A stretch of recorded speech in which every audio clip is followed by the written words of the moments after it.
Hi, I'm Hasheem Francis, the CEO and President of Loyal Leadership. I'd like to thank you for taking the time out viewing us today, but I have a special guest with me today, Mr. Nick Nicholas and Darlene Nicholas. We're going to talk about the new book that he has coming into the market and a little bit about his background, because I believe he's a person that can add value to the marketplace. He's a phenomenal leader. He's doing great things in business, have done great things in business, and have proven himself by the results. So Mr. Nicholas, would you like to introduce yourself to the American people, sir? Okay. Well, obviously, as you said, my name is Nick Nicholas, and I'd like to introduce my wife, Darlene, as well, because I have to tell you, we're a team. We've been working together as a team. We started out, we met in the military. Between the two of us, we have 47 years of military service. After we retired in 1988, we started our own training and consulting business. Wow. And we have worked with all different sizes of companies, from Fortune 500, Fortune 100 companies, in just about every state in the United States, two provinces of Canada, the Pacific Rim, done some work in Puerto Rico and so forth. Most of it's been done with, from a business perspective, of helping businesses to better handle their customers, improve their processes, but more than anything else, turn their managers into leaders. Wow. One of the biggest issues that I think we have in corporate America today, we have no leadership. Now, let me qualify that. My first book that I wrote was called Finding the Magnetic Leader Within, and the working title of that book, when I was putting it together, was All Boardroom Decisions Are Made by 6-Year-Olds. Now, let me explain that before any CEOs out there watching this get real temperamental. No apologies here at Loyal Leadership. We don't make no apologies. There you go. Sir. But what I meant by that was that, you know, as we develop, we learn, and it was a great book called Everything I Ever Needed to Know About Business I Learned in Kindergarten. Wow. It's a way we learn to interact with other people. It's a way we learn to handle the things that happen to us. You know, life happens whether you like it or not. You turn around, you know, you look, people say, well, gee whiz, that person is so lucky. Things just worked out for them. Well, in my book, there's no such thing as luck. Luck is defined as the point at which preparedness meets opportunity. Preparedness meets opportunity. At that point, things happen for you. But the whole thing about the leadership issue is that leadership requires courage of conviction. That's right. It requires having a vision.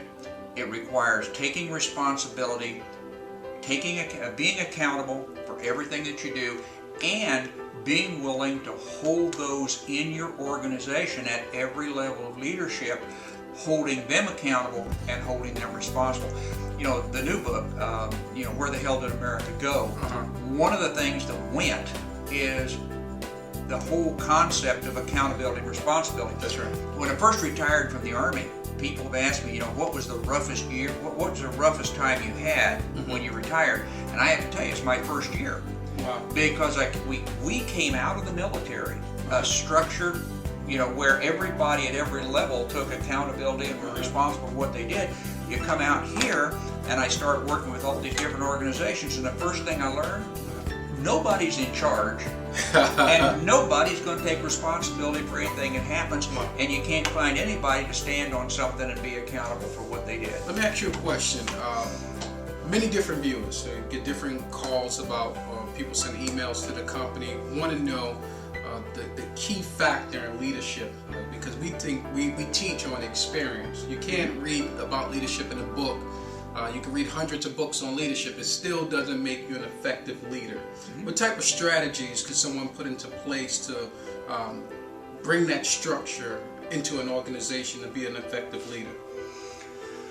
Well, in order to answer that question, let me kind of lay down what most of us see as leadership in corporations today, or in any level for that matter. When you look at leadership, you're taking a group of people through the process to go through each step of achieving a particular vision that the leader of the organization has set up.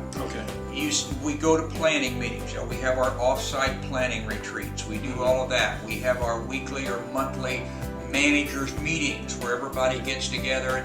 and each individual department or each individual leader has a plan for what they're doing. That's great. And one of the biggest things that I think is necessary, pardon me, to be a good leader is that you have to learn to be flexible, because we put a plan together and we say we're going to go from point A to point B, and we lay down the plan, and everybody becomes so rigidly locked into that plan that we walk over wonderful ideas. Not flexible. We're not flexible enough. You know, it's interesting, when I first started out in the military, I was an infantry guy. Oh. And went through special ops school and did some of those things. And one of the first things that I learned was that anytime you go into an exercise or a live situation or a live fire situation or whatever, you had a plan going in. You know how long that plan lasts? About 5 minutes or less. Wow. And then it starts to collapse because conditions on the ground change constantly. Same thing's true in our business. Things are changing on the ground constantly. But we've got this marvelous idea, and I don't know who sold us on this. Maybe it was the consultants like me, I don't know. But we're sold on the idea that you set down a plan and baby, you hang on to that thing like it was the only thing between you and death. And the reality of it is, you've got to have the plan, don't misunderstand me, but you have to understand where that plan has to be modified, changed, and fixed, if you will, as you go along, because otherwise you're going to do things that are going to be counter to what the situation is on the ground, and you're going to find yourself falling into a hole. Wow, phenomenal. Man, he just gave you free consultation there.